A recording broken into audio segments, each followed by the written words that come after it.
우리는 지난주에 부모와 자녀의 관계에 대해서 말씀을 나누었습니다. 부모는 우리의 창조에 있어 또 성장에 있어서 하나님을 대리하기 때문에 우리가 하나님을 섬기는 마음으로 부모님을 섬겨야 한다라고 우리가 말씀을 나누었습니다. 그래서 부모님의 말씀에 우리가 순종을 해야 하고 또 부모님을 존경해 드려야 한다라고 말씀을 나누었습니다. 가정의 달 5월을 맞이하면서 오늘은 남편과 아내에 대하여, 이 관계에 대하여 우리가 말씀을 나누고자 합니다.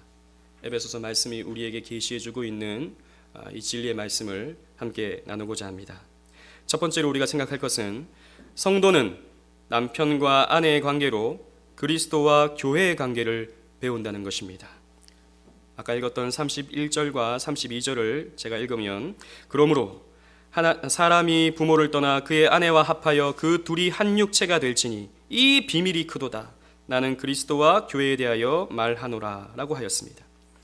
에베소서 6장 21절부터는 부부 관계에 대하여 설명하고 있습니다. 어떻게 아내가 남편을 대해야 할지, 또 남편이 아내를 대해야 할지에 대한 가정 윤리가 담겨져 있습니다. 오늘 본문 말씀은 31절부터는 그 남편과 아내의 그 관계에 대한 결론의 말씀이라고 할 수 있습니다.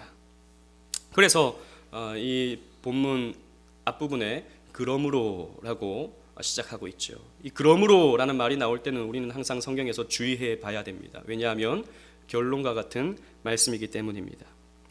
그러므로 사람이 부모를 떠나 그의 아내와 합하여 그 둘이 한 육체가 될지니 라고 하는 이 말씀은 사실 창세기 2장 24절 말씀을 인용한 말씀입니다.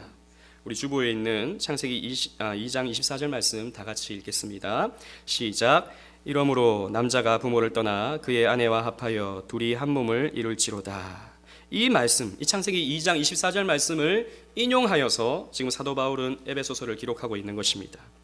이 말씀은 하나님이 아담에게 하와를 붙여주시면서 둘을 결혼하게 하심으로써 주셨던 말씀입니다. 본문에서 한 육체, 이 에베소서에는 한 육체라 그랬고요, 창세기에서는 한 몸이 되라 라고 우리에게 가르쳐주고 있습니다. 부부는 한 육체라는 것이죠. 부부는 한 몸이라는 것입니다. 이것이 어떤 의미입니까?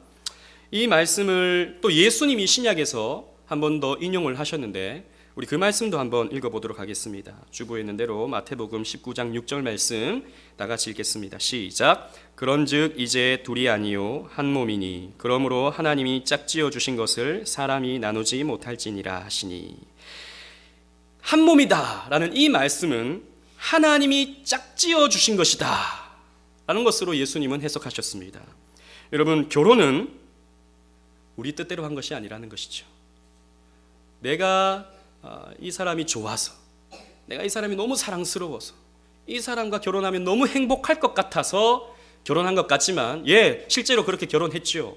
그러나 그 이면에는 하나님이 짝지어 주신 것이다 라는 것을 예수님께서 말씀해 주셨습니다.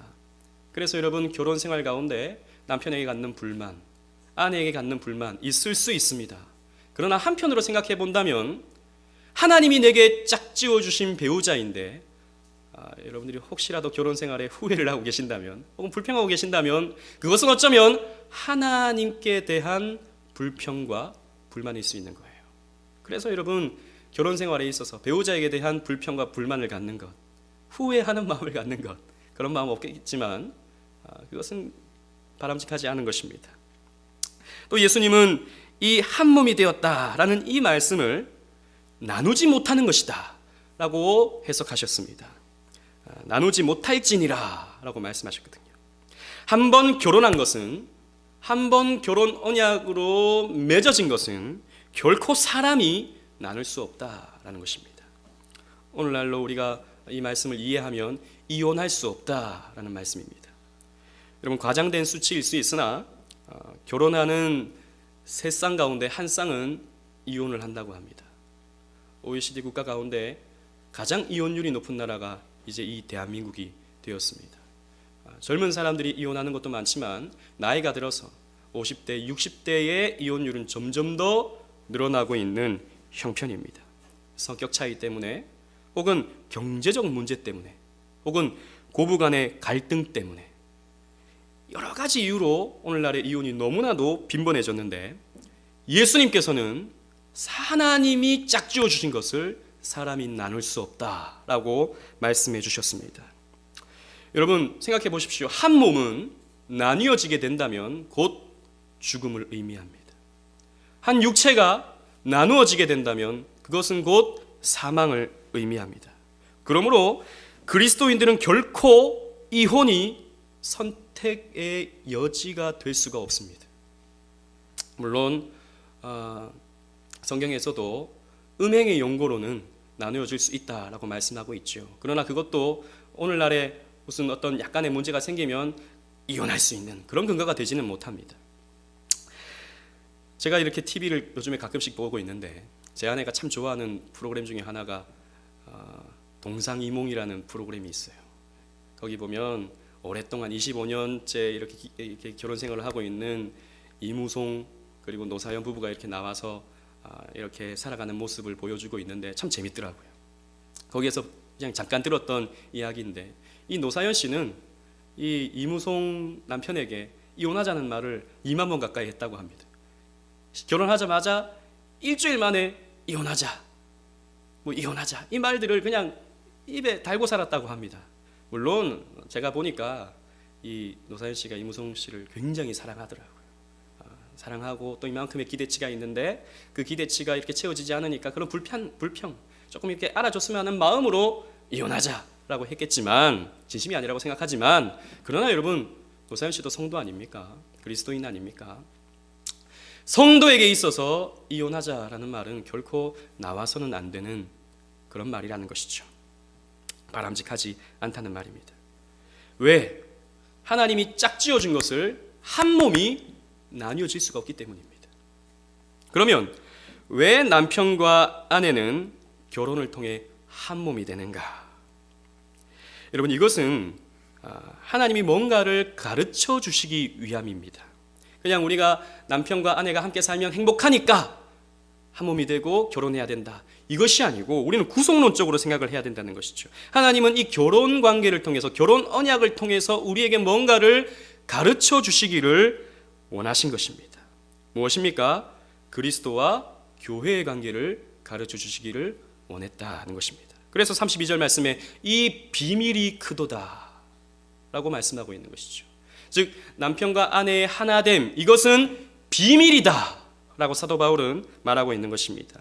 이 비밀이라는 말에 해당하는 헬라어는 무스테리온이라는 말입니다. 이 말에서 이제 영어의 미스테리가 나왔죠. 이 말은 베일에 쌓여진 어떤 실체를 의미하고 있습니다. 어떤 실체가 있는데 그것이 베일 속에 이렇게 감춰져 있는 것이죠. 즉 남편과 아내의 결혼 생활은 하나의 베일이라는 것입니다. 이 속에 뭔가 실체가 있다는 것입니다. 그것이 무엇입니까? 그리스도와 교회의 관계다는 것입니다. 남편과 아내의 관계를 지금 사도 바울은 설명하고 있지만 실제적으로는 그리스도와 교회의 관계를 설명하고 있는 것입니다. 따라서 성경에는요, 남편과 아내의 관계를 통해서 그리스도와 교회의 관계를 설명하는 그런 상징적인 메시지들이 굉장히 많습니다. 여러분, 첫사람 아담 그리고 첫 번째 아내 되었던 하와의 그 관계를 생각해 보십시오. 하와는 어떻게 창조됩니까? 아담이 잠들었을 때에 그 갈빗대에 살을 입혀주심으로 말미암아 하와는 창조되죠. 이것 또한 상징적인 메시지가 있는 것입니다. 여러분, 성경에서 일반적으로 잔다, 잠이라고 하는 것은 어떤 의미가 있습니까? 죽음의 의미가 있죠. 그래서 나사로가 죽었을 때 예수님께서는 나사로를 향하여 나사로가 잔다라고 말씀하신 것입니다. 이 잠이라는 것은 죽음을 상징하는 것이죠. 아담이 잤다라는 것은 아담의 죽음을 의미하는 것입니다. 그리고 그 아담의 갈빗대가 적출되는 것이죠. 여러분, 예수님께서 십자가에 달려 죽으셨을 때 그 갈빗대가 적출되셨습니다. 창에 찔려서 말입니다. 그래서 예수님께서 창에 찔려 주심으로 말미암아 물과 피가 쏟아졌습니다. 거기에서부터 교회가 탄생되는 것이죠. 마찬가지로 아담이 잠들고 그 갈빗대가 적출됨으로 하와가 탄생하는 것입니다. 이것은 교회의 탄생을 의미하는 것입니다. 그리스도와 교회의 관계를 의미하는 것이죠. 그래서 초대교회 어거스틴은 하와의 탄생을 이렇게 노래하였습니다. 잘 들어보십시오. 하와는 그녀의 잠들어 있는 배우자의 옆구리에서 탄생했습니다. 그리고 교회는 죽으신 그리스도에게서 그의 옆구리에서 흘러나온 보혈의 신비로 탄생하였습니다. 즉 아담과 예수 그리스도 그리고 하와와 교회의 관계를 지금 어거스틴은 노래하고 있는 것입니다. 또 여러 결혼 관계를 통해서 그리스도와 교회의 관계를 성경은 설명합니다. 유복한 자 보아스와 이방 여인, 사랑받을 수 없는 이방 여인 룻을 통하여 그들의 결혼 관계를 통하여 그리스도와 교회의 관계를 성경은 설명하죠. 왕이었던 솔로몬과 사랑받을 자격 없는 흑인 여인, 게달의 장막 같았던 술람미 여인의 그 관계를 통하여 그리스도와 교회의 관계를 설명합니다. 또 의로웠던 선지자 호세아와 사랑받을 수 없는 부정한 여인 고멜, 그 추한 여인 고멜과의 그 결혼 관계를 통하여 그리스도와 교회의 관계를 설명합니다. 뿐만 아니라 신약 성경은 그리스도의 재림으로 그리스도께서 이 땅에 다시 오셔서 성도들을 만나는 그 장면을 무엇으로 표현하냐면 혼인잔치로 표현하죠. 우리 계시록 19장 9절 말씀 주보에 있는데요. 우리 다 같이 한번 읽어보도록 하겠습니다. 시작.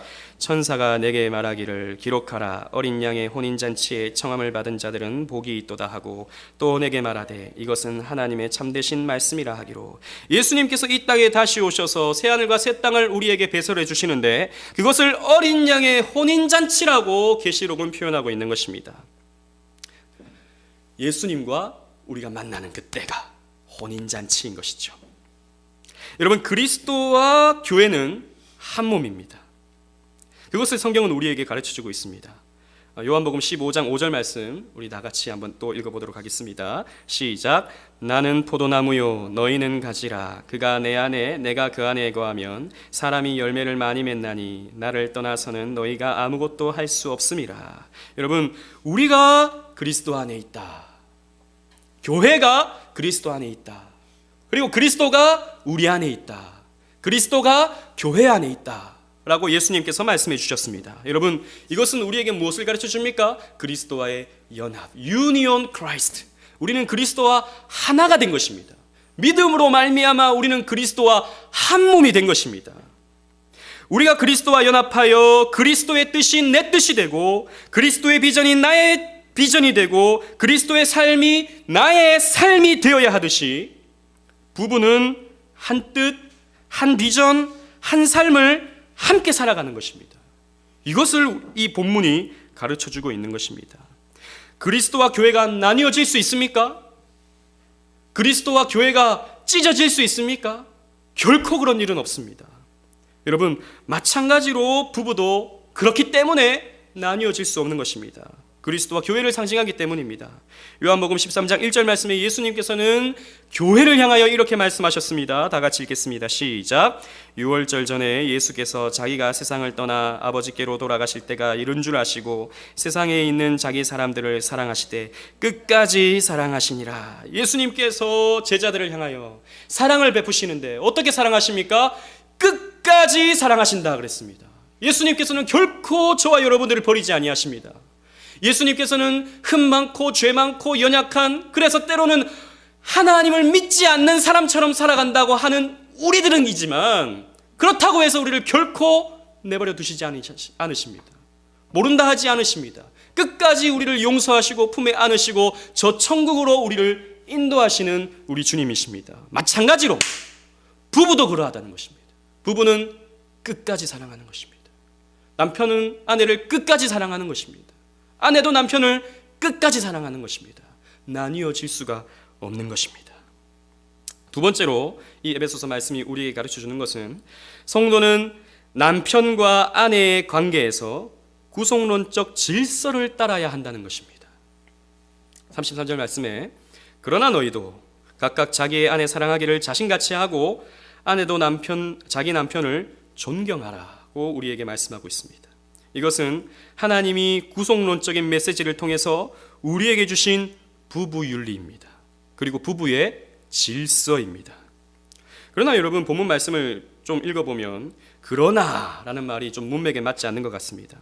왜냐하면 그러나라는 말이 나오면 우리는 앞에 있는 문단과 조금 반대되는, 또 다른 말을 하게 되는 그런 전환의 의미가 있지 않습니까? 그러나 이 말씀은 이어지는 말씀입니다. 앞절에서 쭉 이어져 내려오는 그 부부의 관계를 설명하면서 다시 한번 방점을 찍는 그런 말씀이라고 할 수 있죠. 그런데 이 그러나라는 말은 이 말에 해당하는 헬라어는 플랜이라는 이 말인데요, 이 말은 그러나, 그렇지만, 외에 이런 뜻을 가지고 있습니다. 이 말의 용도는요, 어떤 대화의 전환, 뜻의 전환, 이런 것을 의미하는 것이 아니라 강조의 의미가 있습니다. 무슨 말이냐면 앞절과 다른 의미를 전달하는 용도로 그러나가 아니라 부부관계가 구속론적인 메시지만 있는 것이 아니라 실제적인 삶을 통해서도 적용되어야 한다라는 것을 강조하는 표현으로서의 그러나인 것입니다. 그러면 우리가 꼭 기억하고 강조하면서 깨달아야 할 진리가 무엇입니까? 첫 번째는 남편은 아내를 사랑해야 한다는 것입니다. 이 사랑에 해당하는 헬라어는 아가파오입니다. 여러분, 우리는 사랑의 여러 헬라 표현을 알고 있습니다. 친구 간의 사랑인 필레오, 또 남녀 간의 육체적인 사랑을 나타내는 에로스, 그리고 부모와 자녀의 사랑을 나타내는 스톨로게, 이런 것들이 있죠. 그러나 이 아가파오, 이 말은 아가페, 이것은 어떤 신적 사랑입니다. 하나님께서 우리를 사랑하시는 그 사랑입니다. 바울은 남편은 아내를 하나님이 교회를 사랑하듯이, 하나님이 성도를 사랑하듯이 사랑해 줘야 된다고 우리에게 가르쳐주고 있는 것입니다. 그래서 사도 바울도 에베소서 5장 25절 말씀에 이렇게 밝히고 있는 것입니다. 우리 주보를 보시면서 다 같이 읽겠습니다. 시작. 남편들아, 아내 사랑하기를 그리스도께서 교회를 사랑하시고 그 교회를 위하여 자신을 주심같이 하라. 남편들아, 아내 사랑하기를 어떻게 사랑하라고요? 그리스도께서 교회를 사랑하듯이, 그리스도께서 자기 자신을 다 교회를 향하여 내어주셨듯이 남편은 아내를 사랑해야 된다, 우리에게 말씀하고 있습니다.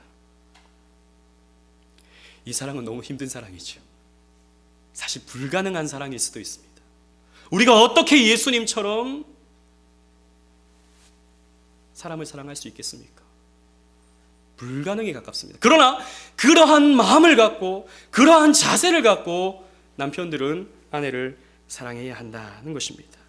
여러분, 예수님의 사랑을 표현하자면, 조금 더 쉽게 표현하자면 예수님의 사랑은 희생적인 사랑이라고 할 수 있죠.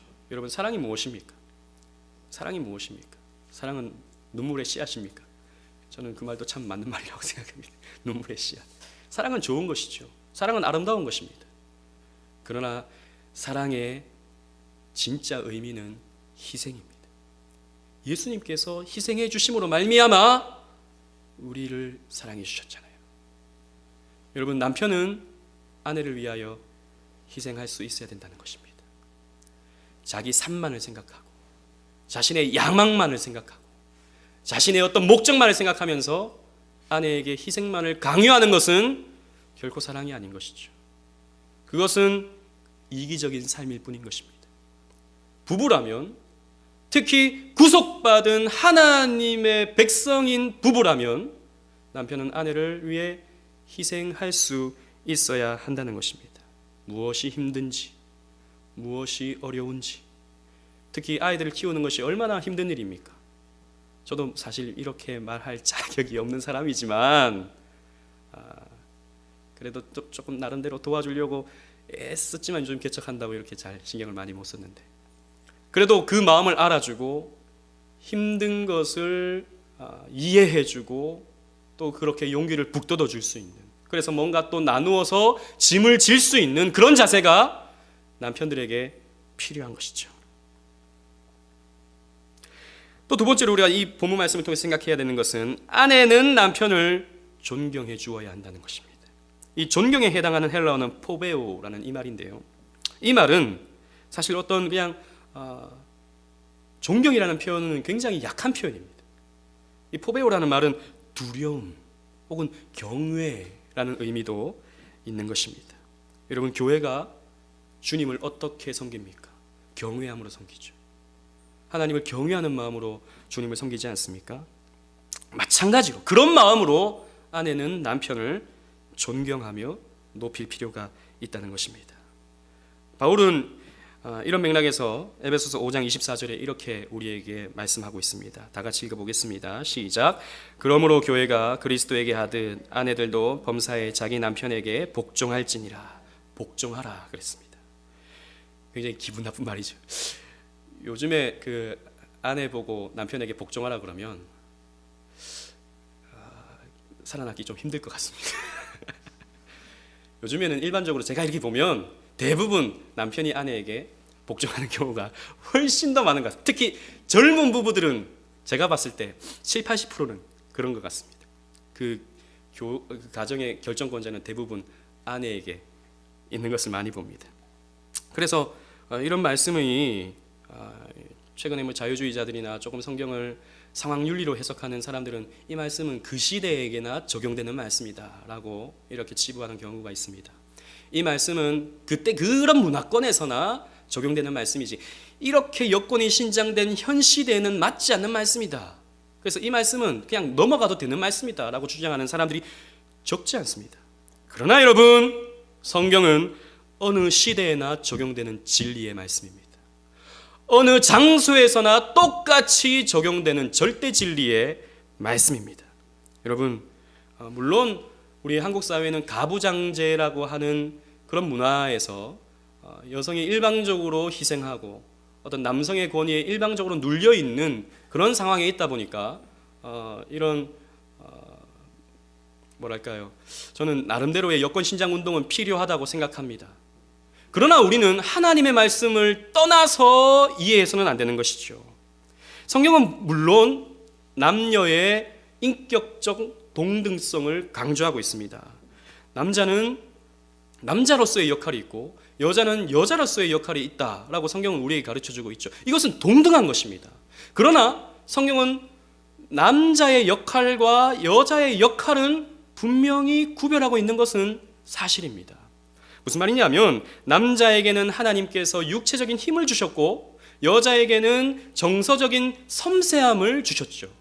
이것이 서로 하나 되게 하심으로 말미암아 하나님은 이 부부에서 또 시너지를 나타내고 또 더 부족함을 채워줄 수 있는 그런 역할을 하게끔 하나님께서 인도해 주시는 것입니다. 즉 이것은 하나의 질서이고 구별이지 결코 차별이 아닌 것입니다.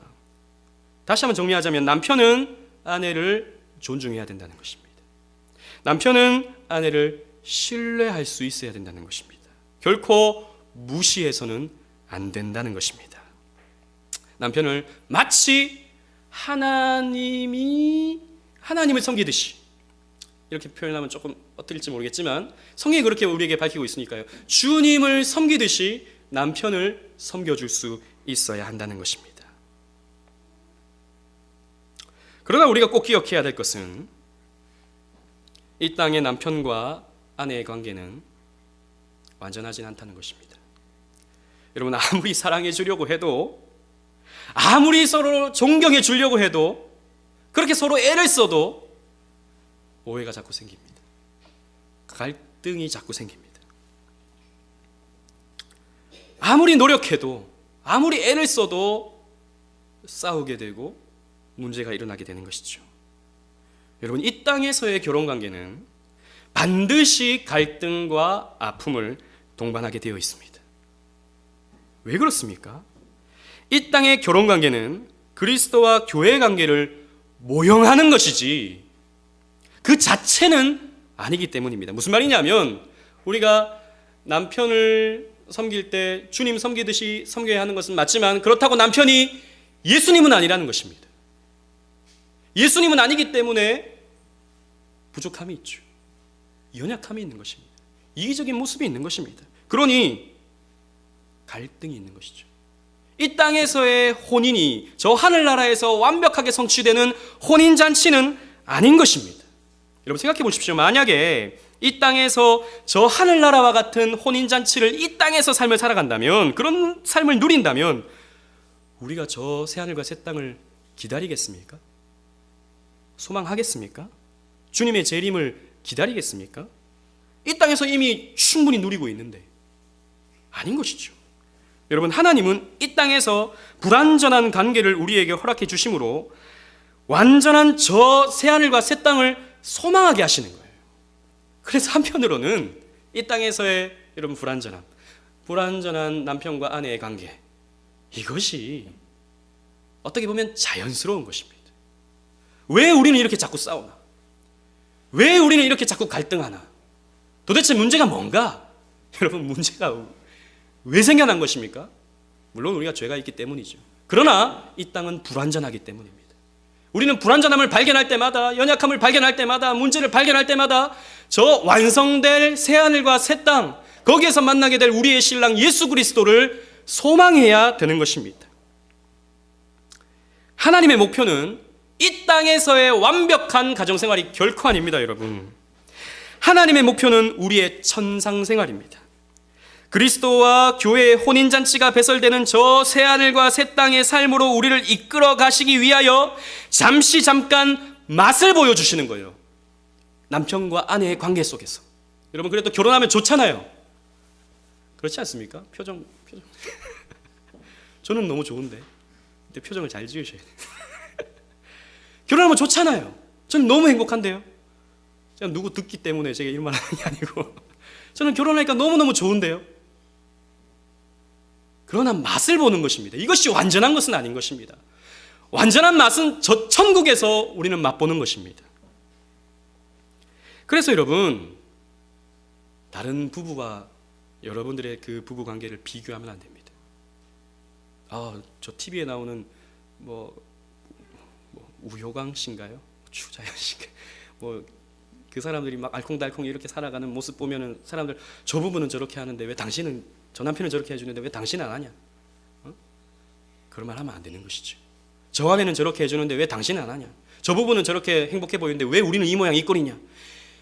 여러분, 제가 좀 큰 교회에서 여러 가정을 신방해보고 여러 가정을 만나보고 또 문제를 이렇게 경험해봤는데 멀리서 보면 다 행복해요. 멀리서 보면 다 문제가 없어 보여요. 그러나 들어가서 이야기를 들어보면 얼마나 많은 갈등이 있는지 모릅니다. 얼마나 많은 문제들이 있는지 모릅니다. 비교하지 마세요. 똑같아요, 사실. 저기나 여기나 똑같은 것입니다. 다 아프고 힘든 거예요.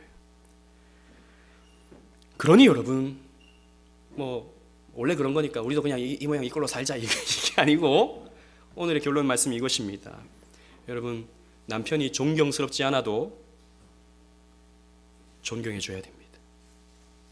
남편이 뭔가를 결정하면 그 결정에 아내는 따라가 줘야 되는 것입니다. 물론 서로 협의는 있을 수 있겠죠. 또 논쟁을 할 수 있겠죠. 그러나 결정했으면 그 결정을 존중하고 따라갈 수 있는 모습이 있을 때 그 가정은 행복한 거예요, 여러분. 또 남편은 아내를 사랑해 줘야 되는 거예요. 사랑스럽지 않아도 사랑해 줘야 되는 거예요. 어떻게 해요? 주님께서 교회를 사랑하셨듯이, 자기 거 다 내어주시듯이 희생하면서 자기 삶만 생각하지 말고 자기 야망만 생각하지 말고 아내를 위하여 희생할 수 있어야 되는 거예요. 포기할 수 있어야 되는 거예요. 그러한 모습이 있을 때 우리는 이 땅에서 행복한 가정을 이루어갈 수 있는 것입니다. 사랑하는 오직 은혜교회 성도 여러분, 가정은 구속의 진리를 배우는 학교입니다. 지난주에 살폈듯이 부모와 자녀의 관계 속에서 우리는 하나님을 어떻게 섬겨야 할지를 배웠습니다. 그리고 부모님을 어떻게 섬겨야 할지를 배웠습니다.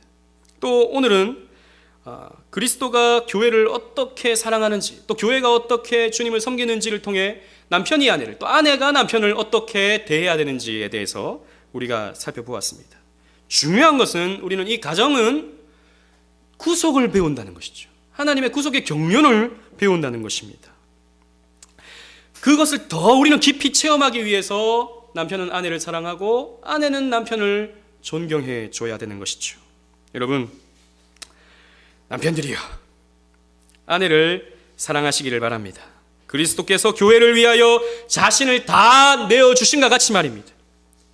또 아내를 배려해 주시고 낮아져서 섬겨주시기 바랍니다. 주님께서 그러해 주셨듯이 말입니다. 아내들이여 남편들에게 존경을 표해 주시기 바랍니다.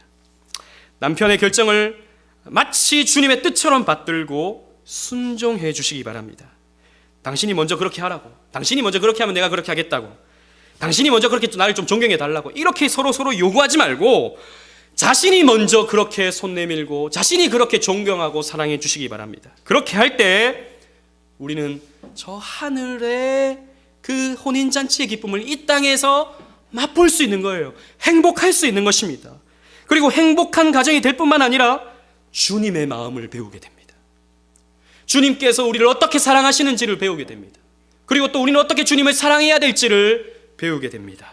그래서 이 5월에 아름다운 가정, 행복한 가정, 믿음의 가정을 아름답게 세워가시는 우리 오직 은혜교회 모든 성도님들 되시기를 주님 이름으로 축원합니다.